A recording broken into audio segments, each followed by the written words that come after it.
মনুষ্যগণ যখন ভক্তি সহকারে একাদশী ব্রতকে যখন পালন করেন, তখন একাদশী ব্রত কি করে? সেই ভক্তিমান ব্যক্তিকে কি করে? সর্বপাপ বিনির্মুক্তম, সর্বপাপ থেকে মুক্তি করে কোথায় যায়? সব বিষ্ণুর জাতি মন্দিরম, বিষ্ণু মন্দিরম, বিষ্ণু ধামে বিষ্ণু নিত্য সেবায় নিযুক্ত করে নেয়। ভগবান তাকে পার্শ্বতত্ত্ব দান করেন। বুঝা গেল? যে সাধন করে, যে দান করে সহজে পাওয়া যায় না, একাদশী ব্রত পালনের দ্বারা সেই পালনকারী ব্যক্তিকে সর্বপাপ থেকে মুক্ত করে বিষ্ণু জাতি মন্দিরম, ভগবান শ্রী গোবিন্দের কাছে চলে যায়। তাহলে এত মাহাত্ম শাস্ত্রের কথা বর্ণন দিয়েছে।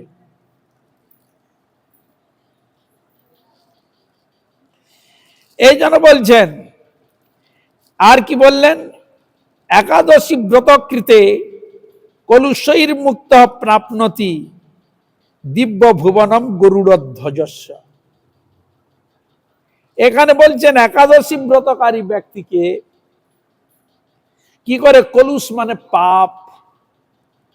কোন কোন জন্মের পাপ হতে পারে? ইহ জন্ম, পরজন্মের যতগুলো আমরা জ্ঞানত অজ্ঞানত কোন জন্মে কি করেছি সেগুলো তো আমরা জানি না। সেই সব জন্মের পাপকে ধ্বংস করে দিয়ে মুক্ত করে দেয়। করে দেওয়ার পর কি করে?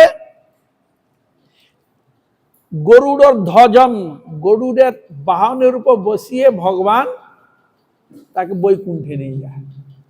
কি বুঝলে? হ্যাঁ, ভগবান গরুড় ধ্বজ তার বাহনে করে তার স্থানে নিয়ে চলে যায়। দিব্য ভুবনম গরুড় ধ্বজ। তার এই জন্য একাদশীর এত মহিমা। শুধু একাদশী ব্রত যদি কেউ ভক্তি ভাবে করে, তাকে গোবিন্দের পাদ পদ্ম পাওয়া দিতে পারে। শুধু একাদশী ব্রতটা যদি ঠিক মতো করে, এরকম ক্ষমতা। তাহলে এত হরিনামের ক্রিয়া রয়েছে, ভগবত সেবার ক্রিয়া রয়েছে, ব্রত আদি ক্রিয়া রয়েছে, এত ব্রত বলার কার্যটা কি? এত ব্রত থাকা সত্ত্বেও আমরা কেন মুক্তি হতে পারছি না? কেন? না, যে বাচ্চা ছেলেকে ভালো করে স্নান করে দিলেন, আবার সেই বাচ্চা ছেলে নোংরা ধুলো বালি গায়ে মেখে আবার সেই দুষ্টু স্বভাব দ্বারা আবার নোংরা করে। আমরা একদিক দিয়ে নোংরা পরিষ্কার করছি, আর একদিকে নোংরাকে ডেকে নিয়ে এসছি। মন চায় না হরিভজন করতে, দুষ্টু বুদ্ধি জড় বস্তু ভোগ খাওয়ার জন্য দেহ সুখে মানুষ মজে রয়েছে। বিশ্বজগৎ মগ্ন জড় রসে, রুদ্ধ রাখিল কান, শুনিনলা সাধু উপদেশ বাণী, যাহাতে প্রকৃত কল্যাণ। মানুষ ভোগী, ভোগ ছাড়া কিছু বুঝে না। একটা অন্যান্য ইতর প্রাণী সে ঘুম থেকে উঠে খাবার ধাঁধায় থাকে। আমরা মনুষ্য হয়ে যদি ওই খাবার ধাঁধায় অর্থ সম্পদ ইনকামে চলে গেলাম, পারমার্থিক কোনো বস্তু গ্রহণ করলাম না, পশুবৎ জীবন ধারণ করলাম, তাতে মঙ্গল হবে কি? তা এই জন্য আমরা একদিক দিয়ে যেমন ধরলে কি হবে, একদিক দিয়ে আমরা সেগুলো নষ্ট করে দিই। তা এরকম করলে কিন্তু হবে না। এরকম করলে কিন্তু হবে না। জীবনটাকে এমনভাবে তৈরি করতে হবে যে জীবনের মধ্যে ভুল এক দুবার হতে পারে, তিনবার হতে হবে, কিন্তু বারবার যাতে ভুল না হয়। যদি বারবার ভুল হয় তাহলে তুমি সংশোধন হলে কোথায়? বারবার ভুল করলে হবে না, বারবার তিনবার। আবার যদি তার অধিক যদি তুমি ভুল করো তাতে তোমাকে মাপ নেই। তো এই জন্য আমাদের নানা দিক দিয়ে বহু ব্রত আদি করলে কি হয়, আমাদের বহু কিছু অপরাধ হয়ে যায়, বহু কিছু অপরাধ, বহু কিছু দোষ ত্রুটি আমাদের এসে উপস্থিত করে, যেগুলো আমরা কল্পনা করতে পারি না। ক্ষতিটা এত বেশি হয়ে যায়।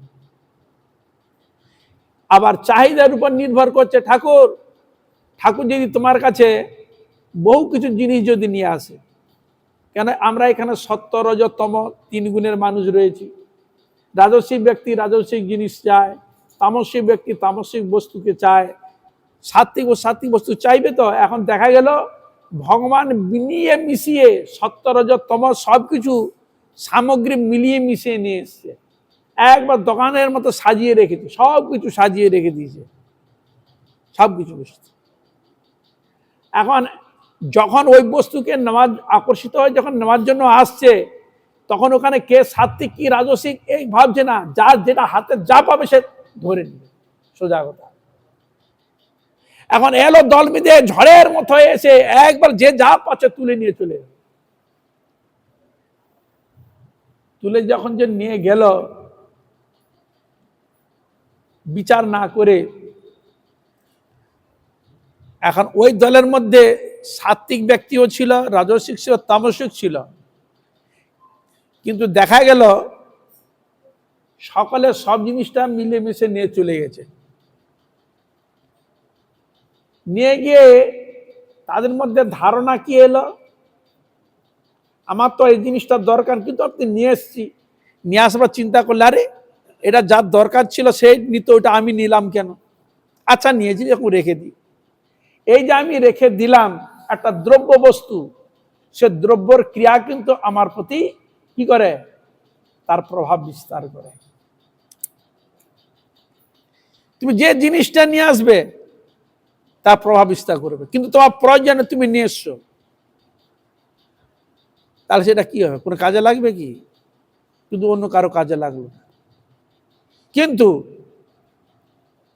ওই যে জিনিসটা তুমি নিলে, ভগবান তিনি দেখলে আরে এরা তো সব জিনিসটাই নিচ্ছে। দেখুন আমরা আছি তো জগতে, আমরা সত্য রজ তম তিনটা গুণের বস্তু গ্রহণ করতে চাই, ভোগ করতে চাই, নিতে চাই। ভগবান বলছে দেখো বাবু, আমার যদি ভজন করতে হয়, বিশুদ্ধ সত্য যে ভাবটা তোমার হৃদয়ে থাকলে তবে তুমি আমার যোগ্যতা, প্রাপ্তির যোগ্যতা তুমি লাভ করতে পারবে। যদি এটা যদি না হতো, এই যুক্তি যদি শাস্ত্রে না দিত, তাহলে যোগ্যতা যদি হয়ে যেত, তাহলে মহাপ্রভু কেন বললেন হরিনাম করবে কে, কিরকম ব্যক্তি হরিনাম করার যোগ্যতা। মহাপ্রভু কি বললেন, তৃণাদপি শনিচেন তরুরিব সহিষ্ণুনা অমানীনা মানদেন কীর্তনীয় সদা। যিনি তৃণের ন্যায় নিচু, বৃক্ষের ন্যায় সহিষ্ণু, যিনি মান চায় না, সবাইকে সম্মান প্রদান করেন, অমানীন মানদেন কীর্তনীয় সদা হরি। সদা মানে সর্বদা সেই ব্যক্তি, এরকম যোগ্যমান ব্যক্তি, তিনি হরিনাম কীর্তন করার অধিকারী। বোঝা গেল? আর কি বললেন,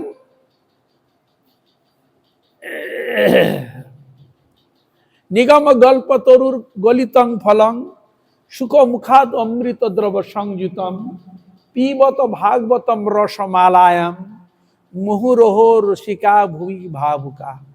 শ্রীমদ ভাগবত কথা, ভগবানের নাম রূপ গুণ লীলা চরিত কথা কে শ্রবণ করবে? সেই রসের রসিক যারা, সেই ভাবের ভাবুক যারা, তাহারা এই রস আস্বাদন করার অধিকারী বা যোগ্যতা। তাহলে বুঝা গেল, তাহলে এর দ্বারা আমরা প্রমাণ পাচ্ছি যে বিনা যোগ্যতাতে, বিনা অধিকারে আমরা সব জিনিস নিতে পারি না। উদাহরণস্বরূপ দেখুন, আমাদের স্কুল কলেজও ঠিক এইভাবে তৈরি হয়েছে, প্রাথমিক, হাই স্কুল, কলেজ, ইউনিভার্সিটি। তাহলে আপনি প্রাইমারিও গেলেন না, হাই স্কুলে গেলেন না, কলেজ গেলেন না, একবার ইউনিভার্সিটি গিয়ে ডুব দিয়ে পড়ে গেলে হবে?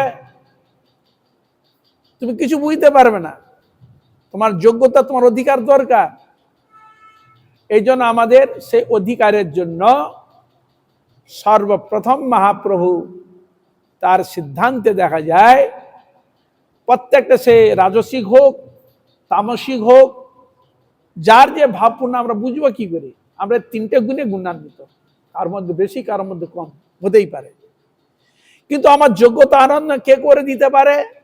মহাপ্রভুর একটা বিষয় ধরে রাখলেন, কি বললেন? সাধুগুরু বৈষ্ণব নিন্দা ছেড়ে দিয়ে, কারো দোষ ত্রুটি না দেখে নিরন্তর হরিনাম করো, এ হরিনামই তোমার যোগ্যতা আনয়ন করে দিবে। হরে কৃষ্ণ। হ্যাঁ, এই জন্য মহাপ্রভু বললেন, কি শয়নে কি ভোজনে কি বা জাগরণে, অহর নিশ চিন্ত কৃষ্ণ বলহ বদনে। হরে কৃষ্ণ কৃষ্ণ কৃষ্ণ হরে হরে, হরে রাম রাম রাম হরে হরে। ইয়া হইতে সর্বসিদ্ধি হইবে সবার, সর্বক্ষণ বলাইতে বিধি নাহি আর। তাহলে মহাপ্রভুর তার বিচারধারা, গোস্বামীগণের বিচারধারা একবারে স্পষ্ট। শুধু আমাকে কোষ্ঠী পাথরের মতো আমাকে পরীক্ষা করে নিতে হবে। হরে কৃষ্ণ। কেউ যদি সোনা কিনতে চায় তার ভয় হয়ে যাবে, কেন ডুপ্লিকেট আছে তো। হ্যাঁ, কিনতে গিয়ে ভয় পড়ে যাবে, আমাকে ঠকি দিবে না তো। তখন যাতে না ঠকায় সে ব্যক্তিকে আপনারা দেখেন। এইবারে জহরে জহর চিনে, শুকরে চিনে কচু। জহর কিন্তু চিনে কোন জিনিসটাই পরীক্ষা করা, আর শুয়োর চিনে কচু, কোনটা কচু ভালো। কচু খেতে খুব ভালোবাসে, হ্যাঁ, ওরা খুব কচু খেতে ভালোবাসে। এই জন্য বলছে জহরে জহর চিনে, শুকরে চিনে কচু। হ্যাঁ, চিনার যে ব্যাপারটা। তাহলে এখানে আমরা যদি সেরকম যদি পরীক্ষা প্রার্থনীয় যদি না হই, তাহলে আমরা প্রতি পদে পদে ভুল করে বসব। এই জন্য প্রত্যেক ক্ষেত্রে পরীক্ষা। গুরু করব পরীক্ষা, সাধু সঙ্গ করবে পরীক্ষা। বলে দিয়েছে জ্ঞানীর সঙ্গ করবে না, কর্মীর সঙ্গ করবে না, করবে ভক্ত সঙ্গ করবে। এবার আপনি বলুন, হ্যাঁ, ছিল ভক্তি সিদ্ধান্ত সই ঠাকুর প্রভুপাদ, হ্যাঁ, তার উপদেশ গ্রন্থের মধ্যে তিনি বলছেন, দেখো যারা গৌর অনুরাগী, যারা ঐকান্তিক কৃষ্ণ ভক্তি লাভ করতে চাও, তোমরা ভুল করেও কর্মী জ্ঞানীর সঙ্গ করবে না, মায়াবাদীর সঙ্গ করবে না। কে, আমি কি জানি কে কর্মী, কে জ্ঞানী, কে যোগী, কে ভোগী? কি আমার সে ধারণা যদি আমার মধ্যে না থাকে, তাহলে কি হবে আমার? না, কর্মী তোমাকে কর্মের দিকে টেনে নিয়ে চলে যাবে, জ্ঞানী তোমাকে জ্ঞানের দিকে টেনে নিয়ে চলে যাবে। কিন্তু ভক্তি হচ্ছে সোজা সরল। ভক্তি জিনিসটা একটু এমন, ভক্তি লাভ করে তুমি মনে করো আর তুমি গোবিন্দের নিকটেই বসে আছো, মানে কাছে আছো, এটা জেনো। ভক্তি জিনিসটা একটি এমন, তুমি গোবিন্দের অনেক কাছে আছো, আর কর্মজ্ঞানটা তুমি অনেক দূরে আছো। এই জন্য কর্মজ্ঞানের বাহাদুরি তখন যদি ভক্তি বৃত্তিকে অবলম্বন করে, ভক্তিকে আশ্রয় করে। এই জন্য ভগবান চৈতন্য মহাপ্রভু ছিল রূপ গোস্বামীর সঙ্গে যখন কথোপকথন হয়েছিল, সেখানে মহাপ্রভু কথা বলতে গিয়ে সে বলে কর্ম মিশ্রা ভক্তি, জ্ঞান মিশ্রা ভক্তি, এই শব্দগুলো প্রয়োগ করেছিলেন। তার মানে তোমার ভক্তি আছে, কিন্তু সেখানে জ্ঞানের প্রাধান্য থাকা হেতু তুমি শুদ্ধ ভক্তিকে পালন করতে পারলে না, মিশিয়ে দিলে। তাহলে তোমাকে কিছুটা জ্ঞানের দিকে টানলো আর কিছুটা ভক্তির দিকে, তার জগা খিচুড়ি, দুজন দুদিকে টানবে। ভক্তির আকর্ষণ করবে ভগবানের দিকে, আর জ্ঞান আকর্ষণ করবে কোন দিকে? জাগতিক তত্ত্বের দিকে টানতে আরম্ভ করবে, জাগতিক বস্তুর দিকে তোমাকে টানতে আরম্ভ করবে। এই জন্য জ্ঞানী খুব অভিমান হয়, আমি জ্ঞানী, আমার যোগ্যতা আমি জ্ঞান অর্জন করেছি। আর ভক্তার কি হয়, তো আমার কোনো যোগ্যতা নেই, কোনো দিক, কিন্তু তার জ্ঞান আছে, সবই আছে, বলে আমার কোনো যোগ্যতা নেই। যোগ্যতা বিচারে কিছু নাহি পাই, তোমার করুণা সার, করুণা না হইলে কাঁদিয়া কাঁদিয়া প্রাণ না রাখো না। তোমরা ঠাকুর তিনি বলছেন আমার যোগ্যতা নাই, কিন্তু দেখা যাচ্ছে তিনি চরম শীর্ষের স্টেজে উঠে বসে আছে। ছিল ভক্তি সিদ্ধান্ত প্রভুপাদ, যারা সাধন ভজন অতি উন্নতির দিকে যেতে চান, সেখানে আমাদের কয়েকটি জিনিস গ্রন্থ আদি আলোচনার ক্ষেত্রে, সঙ্গের ক্ষেত্রে কিছু আমাদের উপদেশ দিয়েছেন। বলছে দেখো, তোমরা যদি প্রেম ভক্তি উচ্চ স্টেজে যদি যেতে চাও, নরোত্তম ঠাকুর বিরচিত প্রেম ভক্তি চন্দ্রিকাকে তুমি আস্বাদন করবে। আর কি বললেন? আর তিনি বললেন ছিল রূপ গোস্বামী বিরচিত রসভক্তি শাস্ত্রকে আলোচনা করবে। একবার সোজা কথা, টান টেনে কোনো সেখানে কোনো ইয়ে রাখেনি। বল তুমি যে রসের মধ্যে প্রবেশ করতে চাও, এইগুলো তুমি আস্বাদন করার চেষ্টা করো। তাহলে আর দ্বারা কি বোঝা গেল? আমি কর্মকেও চাই না, আমি জ্ঞানীকেও চাই না, আমি চাই ভক্তি যাতে আমার উত্তর উত্তর বৃদ্ধি পায়, আমি সেই দিকে লাভ করব। মহাপ্রভু সিদ্ধান্ত দিলে তাহলে এহেন প্রেম ভক্তি কিসে পাবে? বলো গ্রন্থ আলোচনা করবে এবং হরিনাম নিত্য সাধন করবে। নিতাই গৌর প্রেমানন্দে। এই জন্য গুরুবর্গ বলেছেন তোমাকে যে নাম দেওয়া হলো দীক্ষা, নাম দেওয়া এই মন্ত্র তোমাকে জপ করতে হবে, হরিনাম ও নিষ্ঠা সহকারে তোমাকে সংখ্যা জপ করতে হবে, প্লাস তোমার ভগবানের সেবা যা করবে এবং সৎসঙ্গ ভক্তি গ্রন্থ আলোচনা করবে। তাহলে ছেড়েছে কিছু? বলো কিছু ছাড়েনি, ছাড়েনি। আমি একাদশী করবো, একাদশী সম্বন্ধে যদি আমি না জানি, সে সম্বন্ধে যদি আমার উপলব্ধি না হয়, তাহলে আমি ওই সব জিনিস ধরতে যাব কি? কোনদিন যাব না। তা এই জন্য শ্রীমান চৈতন্য মহাপ্রভু এই জন্য বারবার তিনি দেখিয়েছেন অধিকার ছাড়া কোনো জিনিস গ্রহণ করা যায় না, অবশ্য অধিকার প্রয়োজন আছে। অধিকার বিনা, যোগ্যতা বিনা কিছু জিনিস লাভ করা যায় না। আমাদের এই জগতের পড়াশোনা হয়তো আছে, সেরকম জ্ঞান বিদ্যা আছে, এই বিদ্যা ভক্তি রাজ্যে মানে কোনো কাজ করে না। কিন্তু এই জড় বিদ্যাটাকে যদি তুমি পরাবিদ্যার মধ্যে যদি তোমার লাগাতে পারো, তাহলে এই জড় বিদ্যাটা পরাবিদ্যাতে পরিণত হয়। আমাদের জড় বিদ্যার মধ্যে রয়েছে বিদ্যাগুলো গোবিন্দের সেবায় মনুষ্য জন্ম লাভ করেছি, এই দেহটাকে যদি গোবিন্দের সেবায় লাগাতে পারি, কায় মনোবাক্যে যদি গোবিন্দের সেবায় লাগাতে পারি, তাহলে তোমার জীবনটা ধন্যাতি ধন্য হবে, এই বিষয়ে কোনো সন্দেহ নাই। আর একটা দিকে ছিল ভক্তি সিদ্ধান্ত সহিতা প্রভুপাদ বারবার বলছে তুমি পিছনের দিকে তাকাবে। পিছনের দিকে তাকাই মানে কি দেখবে? তুমি ভেবো না আমি মনুষ্য জন্ম এসেছি, তা নয়। তুমি অন্যান্য ইতর অনেক জন্ম অতিক্রম করে এসেছো, 84 লক্ষ জনই অতিক্রম করে এসেছো।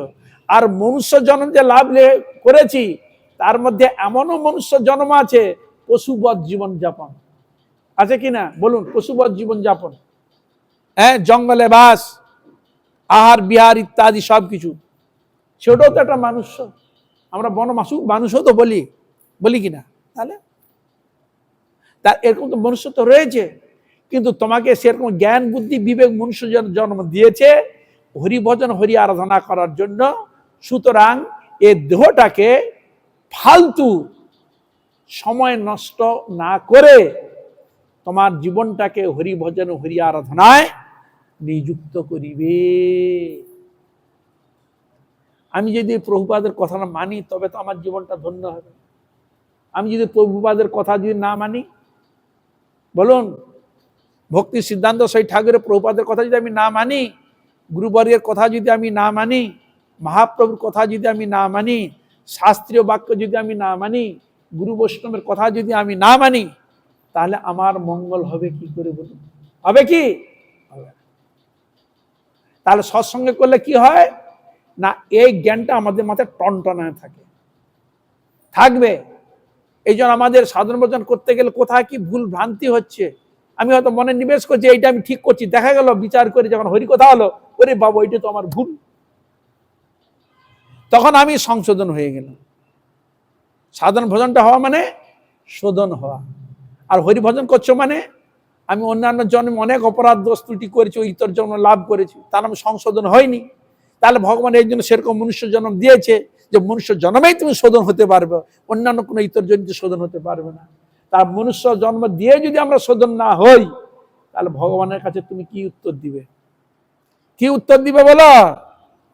হ্যাঁ, সর্বপ্রথম তো একটা কথা শোনা যায়, হ্যাঁ, বলে মনুষ্য যখন দেহ রেখে দেয়, তাকে জমালয়ের জমদূতগুলো টেনে নিয়ে যায়, নিয়ে গিয়ে সে জমের আদালতে গিয়ে চিত্রগুপ্তকে বলছে, চিত্রগুপ্ত দেখো তো এ কি করেছে, কি করেছে দেখো, আর পুণ্য কি স্বীকৃতি কি, সাধারণ ভোজন কিছু করেছে কিনা দেখো।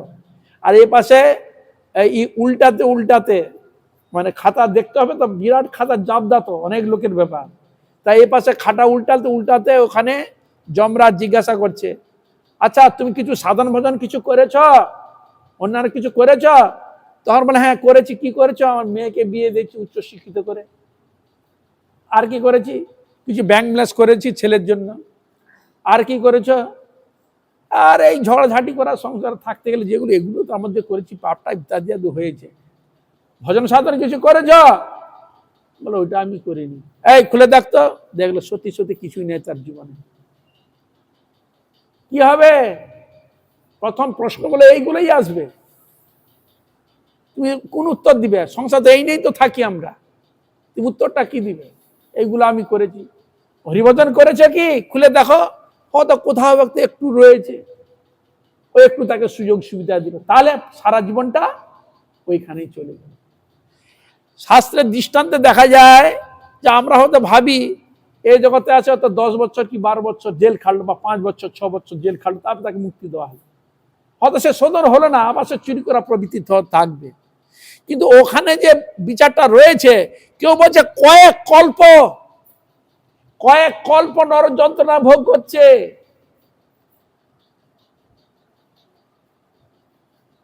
কোন কোন ক্ষেত্রে দেখি এই যে ভূত প্রেত ব্যাপারে অনেক কিছু যেসব রিসার্চ করে পাঠায়, মাঝে মাঝে ধর জিজ্ঞাসা করে, এই তুই খুব দুষ্টুমি করছে, এই ক বছর তুই এখানে আছিস?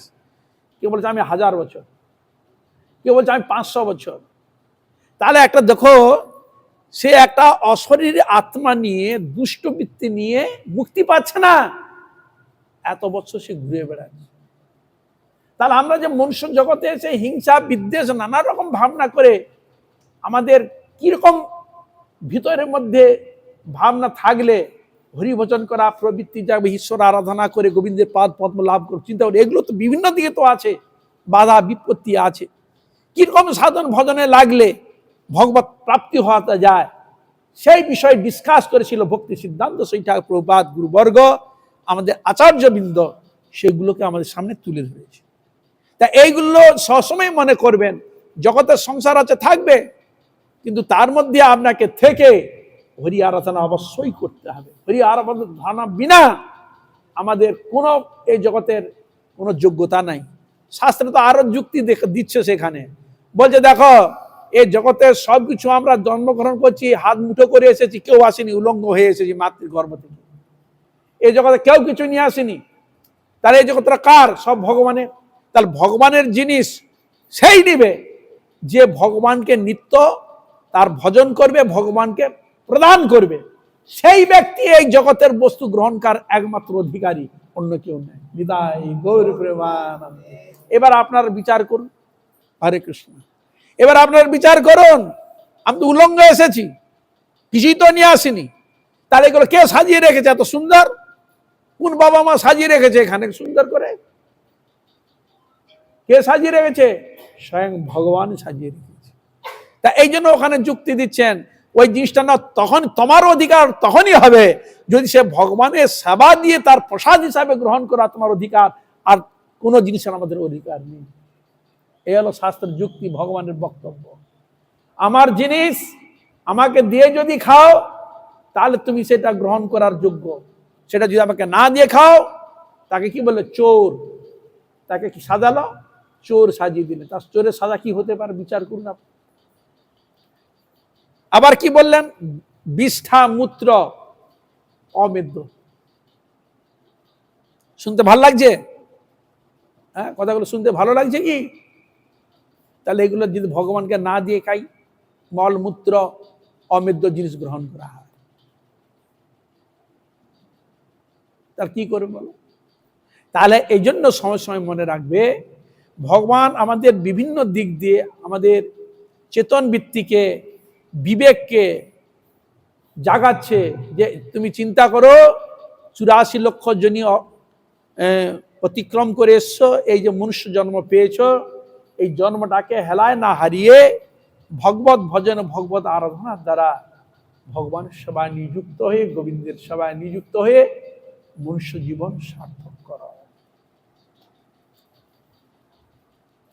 আজকে একাদশীর নাম হলো কমলা একাদশী। পুরুষোত্তম মাস ব্রতের অন্তর্গত। এটা পুরুষোত্তম মাস চলছে, এই তো 15 তারিখে মনে হয় শেষ। 15, আজ 11 তারিখ, আর কটা দিন আছে? শনিবার দিন সকাল 8টা থেকে সকাল 10টা তুমি ব্লাড টেস্ট করবে, ওটা কি অ্যানাউন্স করে বলবেন, মহারাজ বলতে বললো। আর এটা কাগজটা কবে? এটা এটা শনিবার দিন। এই শনিবার? হ্যাঁ। কি ব্যাপারে? মানে লাস্ট মানে এমনি টেস্ট করবো, ক্যাম্প বসাবে দেখুন। রক্ত রক্ত হ্যাঁ, মানে রক্ত। সুগার টুগার হ্যান্ড নাকি? হ্যাঁ হ্যাঁ আছে কিনা সেই জন্য টেস্ট করবো। এই শনিবার। হ্যাঁ শনিবারে হরে last- কৃষ্ণ, শুভ সংবাদ। এই শনিবারে এখানে ডাক্তার আসবে, রক্ত পরীক্ষা করবে। কেউ যদি আমরা করাতে চান আসবেন এখানে, শনিবার দিন আসবে, ডাক্তাররা আসবে এখানে। এই সময় কটা বলেছে? 8টা থেকে 10টার মধ্যে।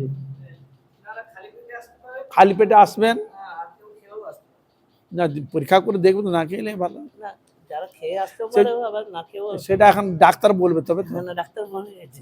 বলে গেছে এখন বলছে যাদের যেরকম আছে সেরকম হবে। টেস্ট একটা খেয়ে করে, একটা না খেয়ে করে। হ্যাঁ।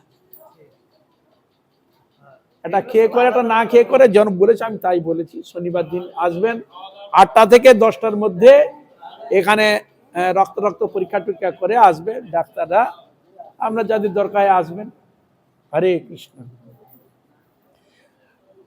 তাহলে আমরা আজকে এখন শুনছি কমলা একাদশী। যুধিষ্ঠির বলিলেন, হে ভগবান, বিষ্ণু ব্রতের মধ্যে এমন কোন ব্রত আছে যাহা ব্রতিগণের পক্ষে সর্বপাপ নাশক ও অশেষ কল্যাণদায়ক?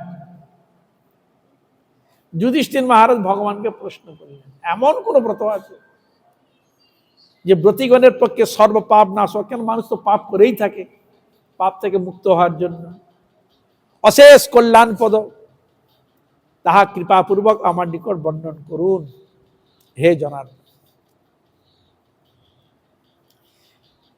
পুরুষোত্তম মাসের অধিমাসের মহিমা কি ও কি বিধান অনুসারে কোন দেবতার পূজা বিধেয়, তার ফল কিরূপ, ইহা বিশেষভাবে আমার নিকট কীর্তন করুন।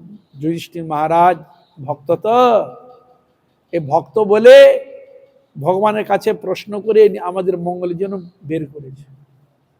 আপনি আপনার সংসারের জন্য বের করেছেন যে আমরা মুক্ত হয়ে গোবিন্দের কাছে যাতে যেতে পারি। তোরা সকালে এই একাদশী ব্রত করবি, হরি নাম করবি। বলো তো, কে সংসার কেউ বলেছে? ছেলে মেয়ে, স্বামী স্ত্রী কেউ বলেছে? বলো তো, আমি তোমাদের কাছে বলছি।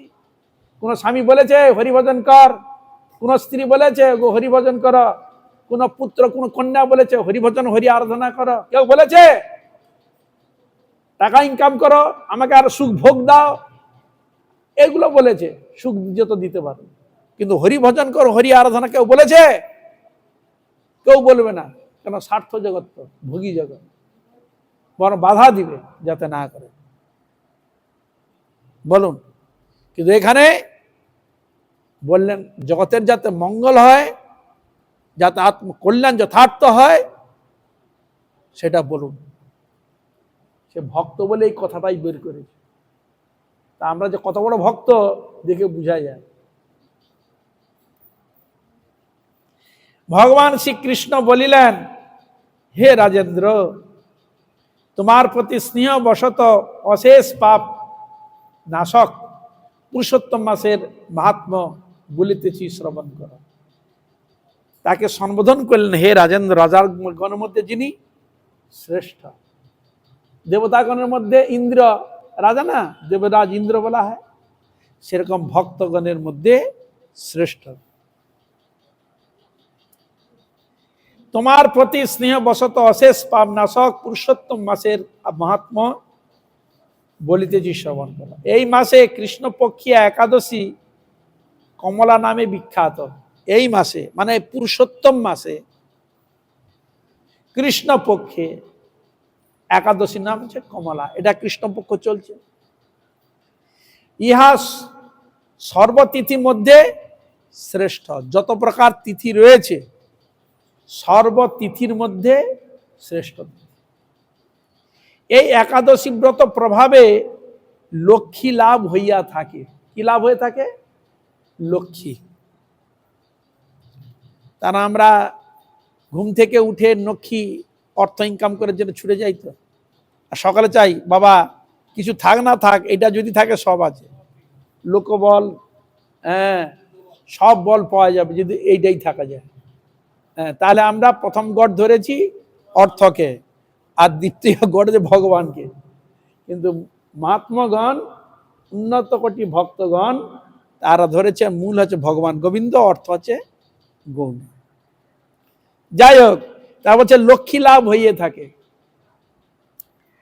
আবার বৈষ্ণবগণ তার দেখলেন, বলে হ্যাঁ লক্ষ্মী তো বটেই, সর্বলক্ষ্মীময়ী শ্রীমতী রাধা রানী, রাধা গোবিন্দের সেবা করলে রাধা গোবিন্দকে লাভ করা যায়, লক্ষ্মী লাভও করা যায়, সবই লাভ করা যায়।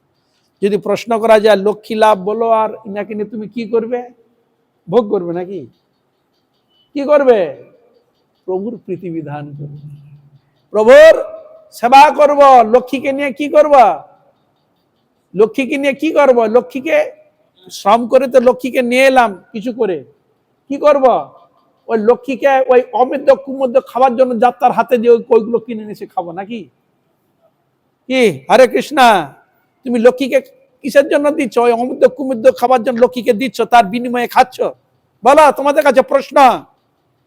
আমি যে জিনিসটা গ্রহণ করছি তো লক্ষ্মী তো নাকি, অর্থকে কি বলবে, লক্ষ্মী নাকি, তার লক্ষ্মীকে দিয়ে, লক্ষ্মীকে দান করে লক্ষ্মীর বিনিময়ে কি খাচ্ছি, অমৃত কুমুদ্য খাচ্ছি।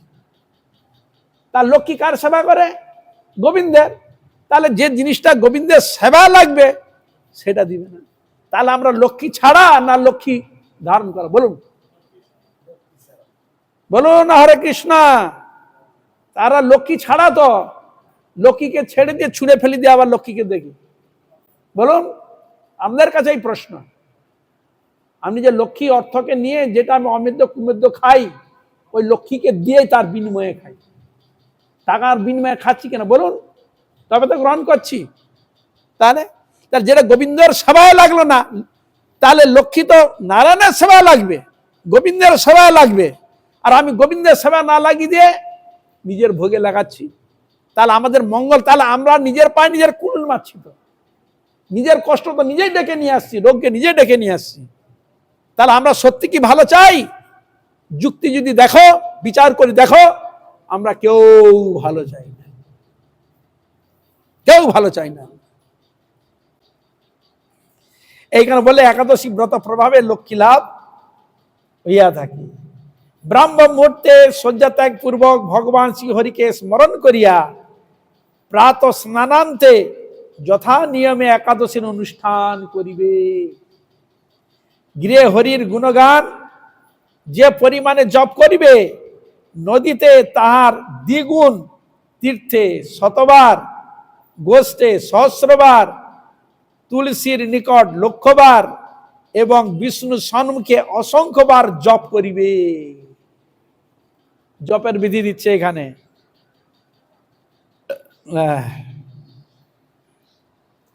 তাহলে নদীতে বলছেন, গৃহে হরির গুণগান যে পরিমাণে জপ করিবে, কোথায়, গৃহেতে যে পরিমাণ জপ করবে, নদীতে তাহার দ্বিগুণ।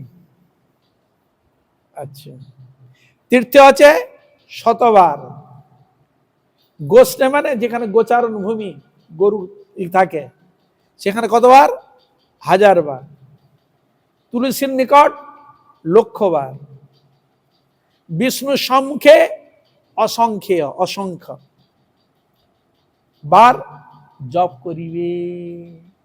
হরে কৃষ্ণ কৃষ্ণ কৃষ্ণ হরে হরে, হরে রাম রাম রাম। এমনি পুরুষোত্তম ব্রত দিয়েছে, এই ব্রতের অধিক ফল, এই জন্য বেশি করে হরিনাম, বেশি করে গুণগান কীর্তন, বেশি করে ভগবানের সেবা, বেশি করে সৎসঙ্গ করা, বেশি করে গীতা ভাগবত আলোচনা করা, বেশি করে হরিনাম করা, এর উপর জোরটা দিতে হবে, তবে তো ফলটা পাওয়া যাবে।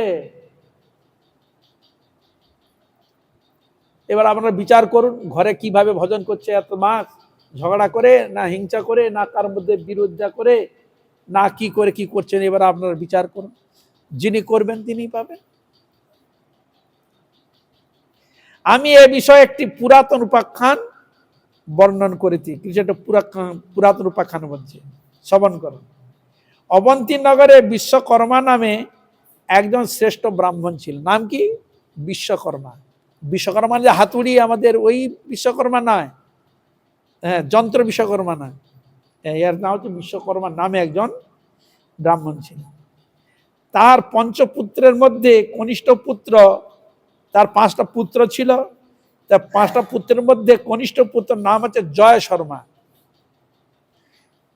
কোন দোষে পিতা, আত্মীয় স্বজন ও বন্ধু বান্ধব কর্তৃক পরিত্যক্ত হইয়া দূর দেশে এক বনে বাস করিতেন। অন্যায় কিছু করেছে, দোষ ত্রুটি করেছে, তাই বনে জঙ্গলে বাস করত।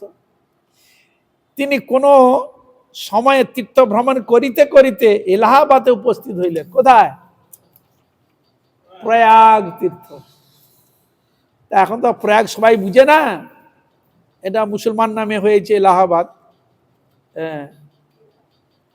কিন্তু এটা আগের আমাদের শাস্ত্রীয় নাম হচ্ছে কি কি শাস্ত্রীয় নাম কে বলতে পারে? প্রয়াগ, প্রয়াগরাজ।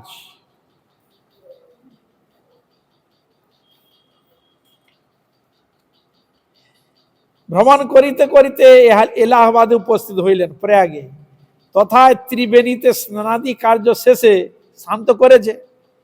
ক্ষুধায় কাতর হয়ে তিনি মলিন বদনে মুনিগণের আশ্রম অন্বেষণ করিতে লাগিলেন। ক্ষুধাও তো পেয়েছে, খুঁজতে আরম্ভ করে দেখি কোথাও মুনিগণের আশ্রম আছে কিনা। দৈবক্রমে তিনি হরিমিত্র নামে এক মুনির আশ্রমে উপস্থিত হইলেন। দৈবক্রমে, ঈশ্বরের ইচ্ছা। সত্যি মুনিগণের আশ্রম খুঁজে পাওয়া, তাদের সান্নিধ্য দর্শন পাওয়া, এটাও একটা ভাগ্যের ব্যাপার। যাই হোক, দৈব তার প্রতি প্রসন্ন হয়েছে। আর সে মুনির নাম ছিল হরিমিত্র। নামে এক মুনির আশ্রমে উপস্থিত হইলেন। সেই দিন কমলা একাদশী তিথি ছিল। সেই দিন ছিল এই একাদশী তিথি, কমলা একাদশী। তিনি মুনির নিকট সেই একাদশীর মহিমা শ্রবণ করিয়া ব্রত পালন করিলেন। এই কমলা একাদশীর ব্রত শ্রবণ করলেন, পালন করলেন। তার ব্রত উপবাসে সন্তুষ্ট হইয়া নিশীতে স্বয়ং লক্ষ্মী দেবী উপস্থিত হইয়া বলিলেন। নিশি মানে রাত্রিতে সন্তুষ্ট হয়েছে সাক্ষাৎ লক্ষ্মী দেবী।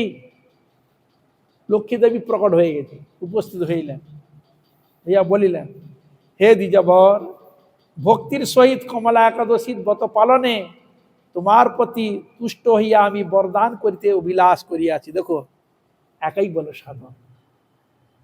সাধন করব না, আমায় আশীর্বাদ করুন, আমায় দেখা দেন। কিছুই করব না, সভা করব না, কিছুই করব না, আমায় আশীর্বাদ করুন, আমায় এটা দেন, ওটা দেন, সেটা দেন, বলতে হবে কেন? কিন্তু বলেছিলেন কি, যখন এমন ভাবে করেছে, লক্ষ্মীদেবী প্রসন্ন হয়ে তার কাছে বর দিতে এসেছে। এইটা হলো কথা।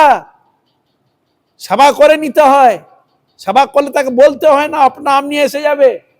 চেয়েছিল কি, সভা করে সাক্ষাৎ লক্ষ্মীদেবী প্রকট হয়ে গেছে, সন্তুষ্ট হয়েছে।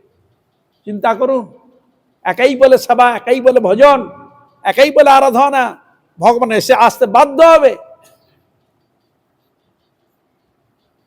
জয় শর্মা বলিলেন, আপনি কে? কোথা হইতে আসিয়াছেন? কেন আমার প্রতি প্রসন্ন হইয়াছেন? স্বাভাবিক প্রশ্ন। আপনি কি ইন্দ্রপত্নী শচী দেবী? প্রশ্ন। না শঙ্করের প্রিয়তমা পার্বতী? দেবী বলিলেন, আমি বৈকুণ্ঠ হইতে পরম কৃপালু শ্রী নারায়ণ কর্তৃক প্রেরিতা হইয়া আসিয়াছি। কোথা থেকে এসছে? বৈকুণ্ঠ থেকে। প্রেরণ কে করেছে? স্বয়ং নারায়ণ তাকে প্রেরণ করেছে। দেখো, সন্তুষ্ট এমনি, দুইজনে সন্তুষ্ট হয়ে গেছে। হে দ্বিজবর, ব্রতানুষ্ঠান হেতু তোমার অধীনা হইয়াছে। এই যে ব্রত করেছ, তোমার অধীন আমি হয়ে গেছি। তোমার বংশে শ্রেষ্ঠ ব্রাহ্মণগণ জন্মগ্রহণ করিবে। কি আশীর্বাদ করলে? তোমার বংশে শ্রেষ্ঠ ব্রাহ্মণগণ জন্মগ্রহণ করিবে, ইহা আমি সত্য করিয়া বলিতেছি। ব্রাহ্মণ বলিলেন, হে কমলে, সত্য যদি আমার প্রতি প্রসন্ন হইয়া আমাকে বর দিতে ইচ্ছা করিয়াছেন, তবে এই ব্রত মাহাত্ম্য বিস্তৃত ভাবে বর্ণন করুন। আপনার মুখ থেকে এই ব্রতর কথা শ্রবণ করতে চাই, যাহাতে দ্বিজগণ ব্রত কথায় প্রবৃত্তি পরায়ণ হইতে পারে। দেখুন, যাতে এই কথা শুনে যেসব ব্রাহ্মণ জন্মগ্রহণ করবে, এই কথা শ্রবণ করে যাতে এই ব্রত করার প্রবৃত্তি হয়। তাহলে সাধুগুরু বৈষ্ণব এগুলো কেন দিয়েছে আমাদের কাছে? যাতে আমরা অনুপ্রাণিত হয়ে ব্রত করে ভগবানের সান্নিধ্য লাভ করতে পারি। তবে তো করার ইচ্ছা যদি জাগ্রত না হয় তো করবো কি করে?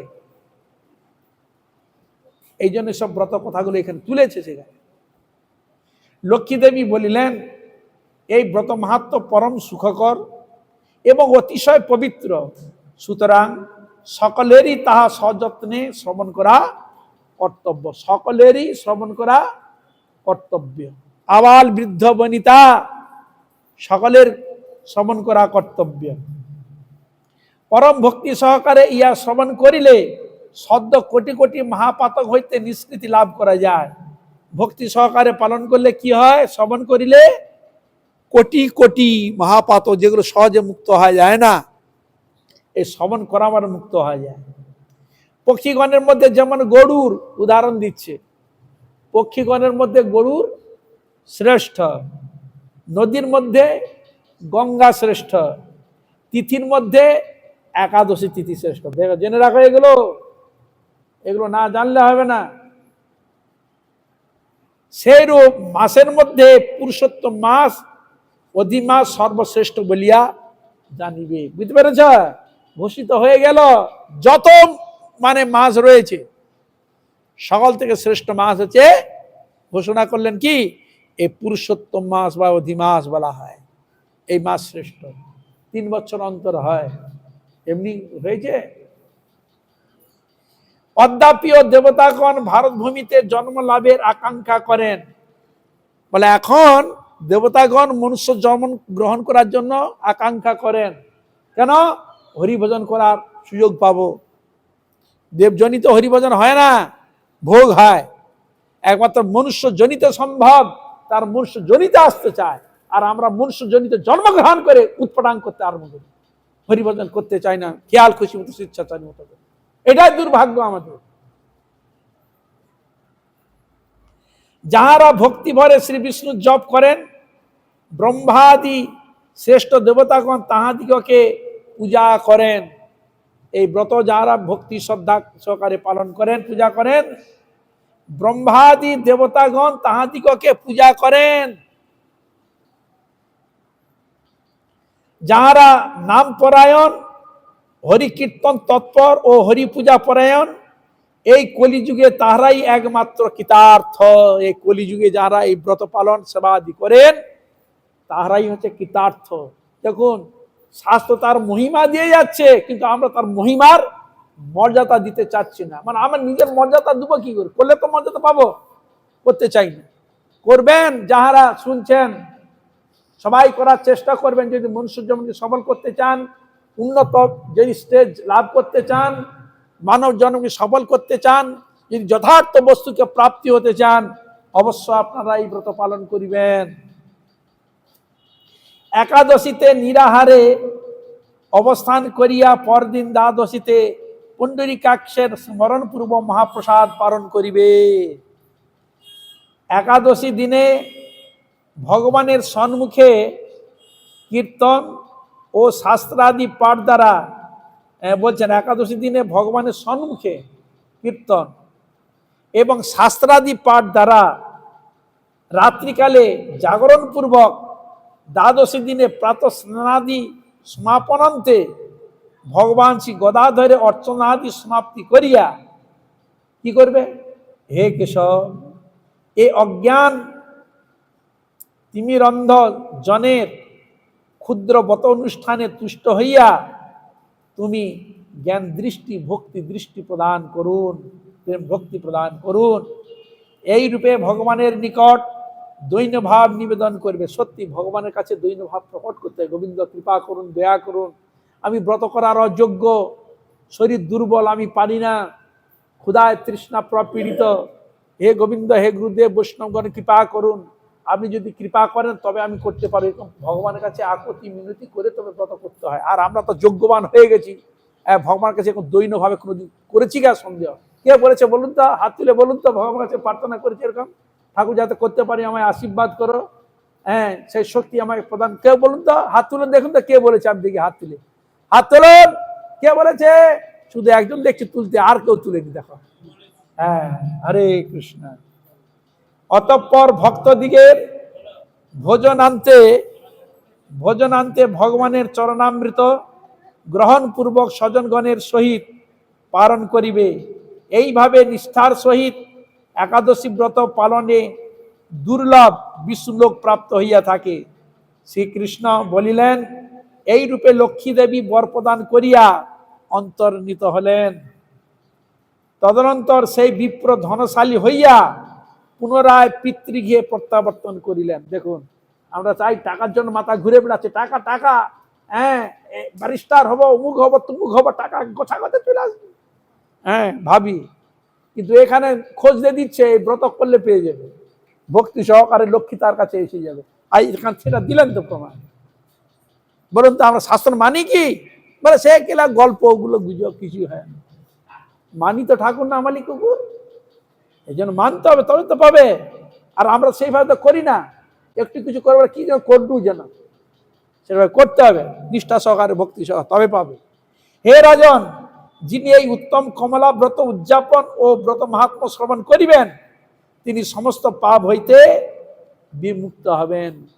তাই কমলা একাদশীর চরণে, পুরুষোত্তম ব্রতর চরণে, মহারাজের চরণে, সকল বৈষ্ণবী সকল ভক্তের চরণে, পশু পক্ষী কীট সকলের, বিশ্ববাসী সকলের চরণে কোটি কোটি দণ্ডবত প্রণাম করো। তা আমি আজ এখানে রাখি। আপনারা কৃপা করুন, আশীর্বাদ করুন, যেন এইভাবে হরিগুরু বৈষ্ণবের মহিমা গুণগান কীর্তন করে আমার নরাধম পাপিষ্ট জনকে যেন আমি ধন্য করতে পারি। হইয়াছেন হইবেন প্রভুর যত দাস, সবার চরণ বন্ধু দন্তে করিবা। হরে কৃষ্ণ হরে কৃষ্ণ কৃষ্ণ কৃষ্ণ হরে হরে, হরে রাম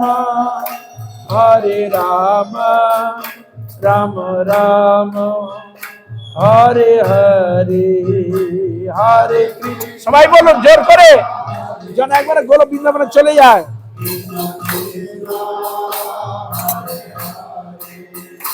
হরে রাম হরে রাম রাম রাম হরে কৃষ্ণ হরে কৃষ্ণ কৃষ্ণ কৃষ্ণ হরে হরে, হরে রাম রাম রাম হরে হরে, হরে কৃষ্ণ হরে কৃষ্ণ কৃষ্ণ কৃষ্ণ হরে রাম হরে রাম রাম হরে বলো হরে কৃষ্ণ কৃষ্ণ কৃষ্ণ হরে হরে, হরে রাম রাম রাম হরে হরে। জোর করে বলুন,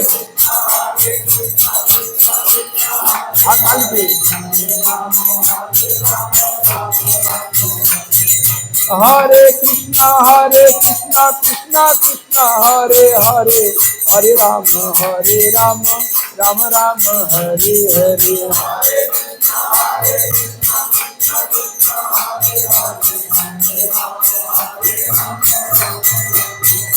হরে কৃষ্ণ কৃষ্ণ কৃষ্ণ কৃষ্ণ হরে হরে, হরে রাম রাম রাম হরে হরে।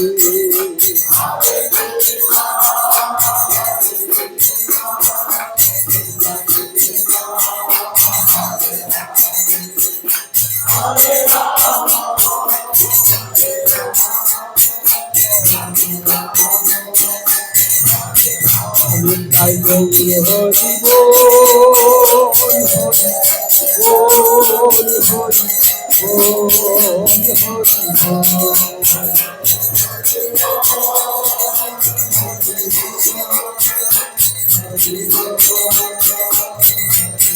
বল নিতাই গৌর হরি বল হরি বল হরি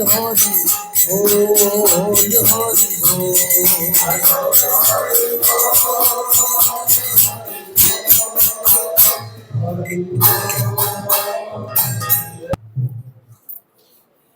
তুমি পেয়েছো না ধরো